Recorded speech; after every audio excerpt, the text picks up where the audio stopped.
नमस्कार साथियों, स्वागत करता हूं एक बार फिर से आपके अपने YouTube channel A to Z ज्ञान यूट्यूब चैनल में। दोस्तों लगातार क्लासेस चल रही हैं। अगर आपको नोट्स खरीदने हैं दोस्तों, आप ये वाले नोट्स भी आप परचेज़ कर सकते हैं। बहुत ही ज़बरदस्त नोट्स हैं हमारे। आइए दोस्तों पहला क्वेश्चन पढ़ते हैं। इसी टाइप की दोस्तों हिंदी आने वाली है आगामी आपके वीडियो वन आरक्षी पुलिस कांस्टेबल में। एक बार देखिएगा क्वेश्चन का लेवल। खड़ी बोली निम्नलिखित में से किस उपभाषा के अंतर्गत आती है? फटाफट बताइए दोस्तों। खड़ी बोली जो है कहाँ पर बोली जाती है दोस्तों?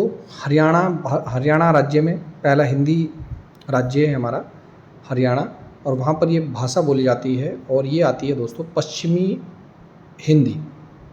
इसका आंसर जाएगा option number A. Question number second है दोस्तों, पश्चिमी जर्मनी पर एक उड़ती नज़र के रचनाकार कौन है? कौन है दोस्तों इसके रचनाकार?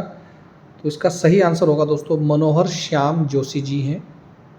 आप लोग भी आंसर लगाइए, कमेंट करते जाइए। आप लोगों की कितनी तैयारी पता चल जाएगा। 20 क्वेश्चन में से 18 आने चाहिए, तो समझो आपकी बहुत अच्छी तैयारी। 15 आ रहे हैं तो आपको तैयारी करने की और आवश्यकता है।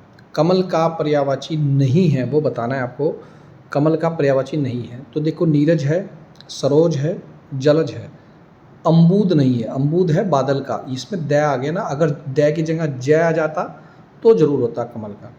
काव्य रचना कुकुरमुत्ता के रचनाकार कौन हैं? तो काव्य रचना कुकुरमुत्ता के रचनाकार हैं दोस्तों सूर्यकांत त्रिपाठी निराला जी हैं। निम्नलिखित में से शुद्ध वाक्य छांटना है आपको। कौन सा शुद्ध वाक्य है? तो इसमें कई विद्वान जनों से मिला हूँ। जनों गलत हो जाएगा, मैं अनेकों गलत हो जाएगा, अनेक नहीं होगा, अनेक होता है। तो सही आंसर हो जाएगा ऑप्शन नंबर सी, मैं अनेक विद्वानों से मिला हूँ। आपकी बंटी किस विधा की रचना है? क्या है ये आपकी बंटी? तो आपकी बंटी दोस्तों एक उपन्यास है। अब बहुत इंपॉर्टेंट क्वेश्चन है, आगामी एग्जाम में पूछा जाता है। बर्बाद हो जाने पर भी अहंकार बना रहना के लिए एक सटीक लोकोक्तियाँ हैं। बर्बाद होने जाने पर भी अहंकार बना रहना, इसका सही है दोस्तों रस्सी जल गई पर ऐठन नहीं गई। ये तो आपको पता ही होगा। किस कवि को एक भारतीय आत्मा भी कहा जाता है? नोट्स लीजिएगा, सब क्वेश्चन आपको मिल जाएंगे। किस कवि को एक भारतीय आत्मा भी कहा जाता है? माखन लाल चतुर्वेदी जी को कहा जाता है। इंपॉर्टेंट क्वेश्चन है। टिप्पण का मुख्य उद्देश्य क्या है?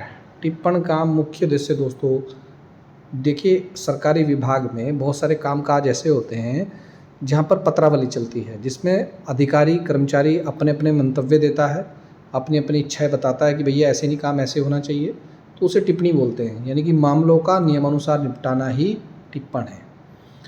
कौन सा स्वर मूल स्वर नहीं है? निम्नलिखित में कौन सा स्वर दोस्तों मूल स्वर नहीं है, वो आपको बताना है। देखिए मूल स्वर अ है, छोटा अ, छोटी ई है, छोटा ऊ है, छोटा रीरी है, लेकिन ए नहीं है, ये मूल स्वर में नहीं आता। उत्पत्ति के आधार पर शब्दों के भेद कौन से हैं? उत्पत्ति के आधार पर शब्द कितने प्रकार के हैं? देखिए तत्सम है, तो तत्सम हो जाएगा जो संस्कृत के समान। तद्भव जिसमें विकार उत्पन्न हो गया। देसी और विदेशी, ये हैं उत्पत्ति के आधार पर शब्द। नेक्स्ट दोस्तों, निम्नलिखित में कौन सा एकार्थी शब्द है जिसका एक अर्थ हो वो एकार्थी होता है? यानी कि गंगा। ठीक है, कर नहीं होगा, धन नहीं होगा, गुरु नहीं होगा। Answer option number A is the right answer. जो पत्र सरकारी विभागों, संबद्ध अधीनस्थ और स्वायत्तशासी निकायों, विदेशी सरकारों, राज्य सरकारों, स्वैच्छिक संस्थाओं अथवा व्यक्ति को लिखा जाता है, उस प्रकार के पत्र को क्या बोलते हैं दोस्तों? सरकारी पत्र बोलते हैं। क्यों?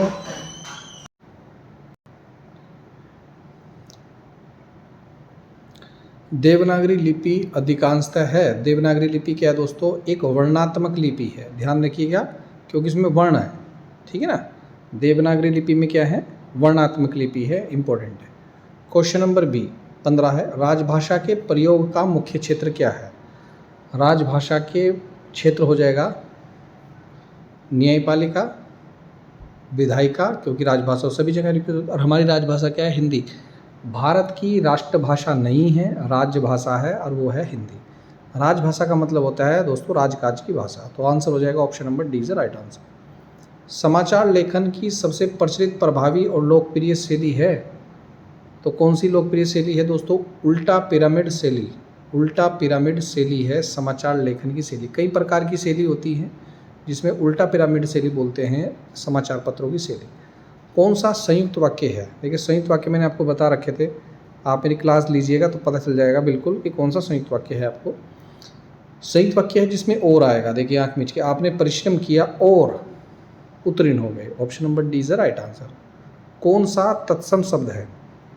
निम्नलिखित में तत्सम शब्द छांटना है।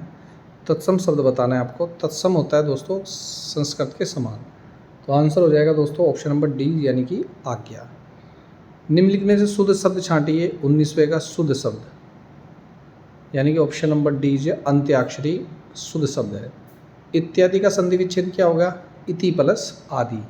कौन सा इति प्लस आदि? ये वाला। Option number A is the right answer. कैसी लगी दोस्तों वीडियो? कमेंट करके जरूर बताएं। लगातार दोस्तों आपकी क्लासेस चल रही है।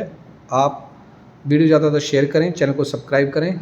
लगातार आपकी क्लासेस चलती रहेगी और ये बहुत इंपॉर्टेंट क्वेश्चन है। मिलता हूँ नेक्स्ट वीडियो में। वीडियो देखने दोस्तों धन्यवाद। जय हिंद।